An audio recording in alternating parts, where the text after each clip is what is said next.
Hello friends, तो कैसे हो आप लोग। उम्मीद करता हूँ बहुत अच्छे होंगे। स्वागत करता हूँ अपने यूट्यूब चैनल टेक्नोलॉजी में।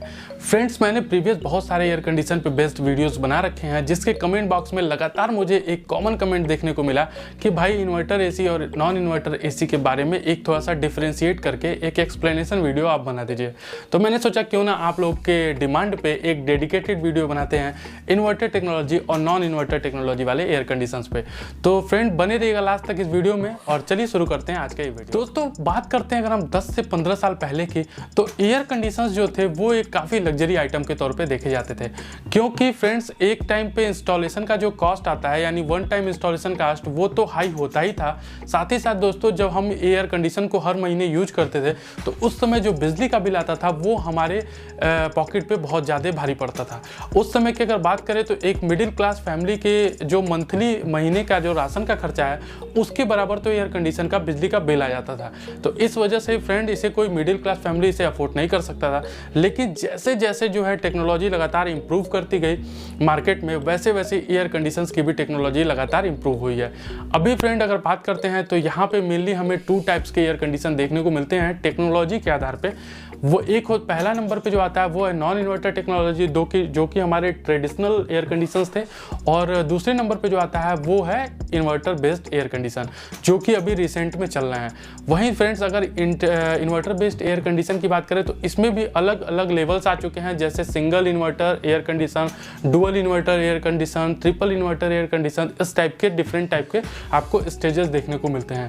फ्रेंड्स सबसे पहले हम बात करते हैं नॉन इन्वर्टर एयर कंडीशन के बारे में। जी हाँ friend, non inverter air condition में क्या होता है कि जो आपका कंप्रेसर दिया होता है वो एक फिक्स्ड स्पीड पे काम करता है, यानी जब आपका कंप्रेशन रन कर रहा होगा तो उसकी एक प्रॉपर और फिक्स्ड स्पीड होगी, वो अपने फुल स्पीड के साथ रन करेगा, और जब वो ऑफ होगा तो ऑफ हो जाएगा। तो जिसके वजह से फ्रेंड होता क्या है कि जितनी बार आपका कंप्रेसर जो है ऑन होता है वो अपने फुल लोड पे काम करता है।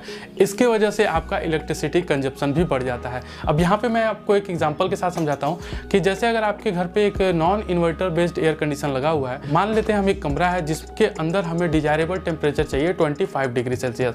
वहीं अगर एम्बिएंट टेम्परेचर की बात करें तो 35 डिग्री सेल्सियस एम्बिएंट टेम्परेचर है। अब आपने अपने कमरे का अपने एयर कंडीशन का जो टेम्परेचर है वो 25 पे सेट कर दिया। अब होगा क्या कि आपका जो नॉन इन्वर्टर वाला एयर कंडीशन है उसका कंप्रेसर फुल लोड के साथ काम करेगा और वो लगातार वर्क करते करते आपके कमरे के टेम्परेचर को 25 तक लेके आएगा। जैसे ही वो 25 टेम्परेचर रीच हो जाएगा वैसे ही आपका कंप्रेसर जो लगा हुआ है वो कंप्रेसर शट डाउन हो जाएगा। उसके बाद से फ्रेंड जब आपके कमरे का टेम्परेचर दोबारा से 2 डिग्री से इंक्रीज हो जाएगा, यानी 25 से जब आपका टेम्परेचर 27 टच करेगा थर्मोस्टेट के हिसाब से, तो वो तुरंत आपका कंप्रेसर को फुल लोड पे अगेन से स्टार्ट कर देगा।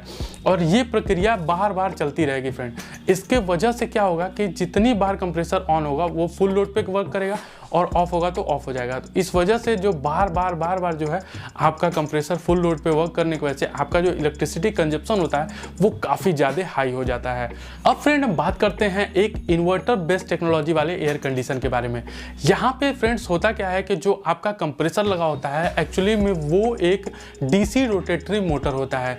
जी हाँ, तो यहाँ पे इन्वर्टर का मतलब आप एक बार समझ लीजिए, इन्वर्टर का मतलब होता है कन्वर्टर, यानी जो एसी से डीसी के बीच में आपके इलेक्ट्रिक सप्लाई को कन्वर्ट करे। तो वहीं वहां पे इन्वर्टर एक लगा होता है जो आपके एसी यानी आपके घर पे जो प्रोवाइड कराते हैं एसी सप्लाई को, उससे वो कन्वर्ट करता है और आपके डीसी रोटेटरी मोटर को सप्लाई करता है रन करने के लिए। जो आपके एयर कंडीशन में ये डीसी मोटर लगा हुआ है वही डीसी मोटर वेरिएबल स्पीड पे वर्क करने के लिए सक्षम होता है। तो यहाँ पे होता क्या है कि अब मैं आपको थोड़ा सा एग्जाम्पल से समझाता हूँ कि अगर वही सेम कमरा है जो कमरा मैंने पहले एग्जाम्पल के तौर पर लिया था, अगर आप उसमें अपने रूम के टेम्परेचर को 25 डिग्री सेल्सियस पे सेट करते हो और एम्बिएंट टेम्परेचर अगर 35 डिग्री सेल्सियस है, तो फ्रेंड्स इन्वर्टर वाले एयर कंडीशन में क्या होगा कि वो पहले आपका कंप्रेसर फुल लोड पे वर्क करेगा और जब वो 25 डिग्री सेल्सियस के टेम्परेचर को रीच कर लेगा उसके बाद से आपका जो कंप्रेसर है वो पूरी तरह से ऑफ नहीं होगा, बल्कि वो अपने स्पीड को कम कर देगा और एक बहुत ही कम स्पीड पे लगातार आपके कंप्रेसर को ऑन रखता है। अब आप ये सोच सकते हो कि अगर लगातार कंप्रेसर ऑन है तो बिजली का बिल तो ये ज़्यादा लेना चाहिए, तो बिल्कुल ऐसी बात नहीं है फ्रेंड्स। यहाँ पे क्या होता है कि जो आपका कंप्रेसर है वो फुल लोड पे ना चल के बल्कि बहुत ही छोटे लोड पे वर्क कर रहा होता है। इसके वजह से क्या होता है कि आपके कमरे में जो टेम्परेचर है वो कंटिन्यूअस 25 डिग्री सेल्सियस के अराउंड ही बना रहता है, और साथ ही साथ दोस्तों आपका जो कंप्रेसर है वो बहुत ही कम लोड पे लगातार काम कर रहा होता है, जिसके वजह से आपके बिजली बिल के कंजप्शन में लगभग 25 to 30% का डिक्रीमेंट देखने को मिलता है। उम्मीद करता हूं दोस्तों आपको ये वीडियो अच्छी लगी होगी। मैंने थोड़ा सा एग्जांपल से एक्सप्लेन करने की कोशिश की है, तो शायद आप लोग को अच्छे तरीके से समझ में आ गया होगा। अगर वीडियो अच्छी लगे तो लाइक कर दीजिएगा, इस वीडियो को शेयर कर दीजिए अपने दोस्तों के साथ, और सब्सक्राइब करना मत भूलिएगा इस चैनल को, क्योंकि हम इस टाइप के वीडियोस लेके आते रहते हैं। तो मिलते हैं अगले किसी और वीडियो में, तब तक के लिए गुड बाय।